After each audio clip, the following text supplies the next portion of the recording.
প্রথমেই বলবো ভিডিওটা সর্বোচ্চ শেয়ার করে দিন, এই ব্যক্তির আত্মীয় স্বজনকে আসার সুযোগ তৈরি করে দিন। এটা হচ্ছে ভৈরব দুর্য মোড়ের যে ফুলকলি আছে, ফুলকলির সামনে এই ব্যক্তিটি হঠাৎ করে সেন্সলেস হয়ে পড়ে যায়।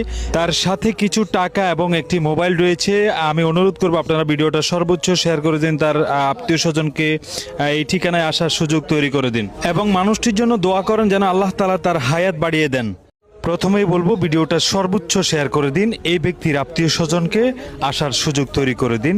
এটা হচ্ছে ভৈরব দুর্য মোড়ের যে ফুলকলি আছে, ফুলকলির সামনে এই ব্যক্তিটি হঠাৎ করে সেন্সলেস হয়ে পড়ে যায়। তার সাথে কিছু টাকা এবং একটি মোবাইল রয়েছে। আমি অনুরোধ করবো আপনারা ভিডিওটা সর্বোচ্চ শেয়ার করে দিন, তার আত্মীয় স্বজনকে এই ঠিকানায় আসার সুযোগ তৈরি করে দিন এবং মানুষটির জন্য দোয়া করেন যেন আল্লাহ তাআলা তার হায়াত বাড়িয়ে দেন। প্রথমেই বলবো ভিডিওটা সর্বোচ্চ শেয়ার করে দিন, এই ব্যক্তির আত্মীয় স্বজনকে আসার সুযোগ তৈরি করে দিন। এটা হচ্ছে ভৈরব দুর্য মোড়ের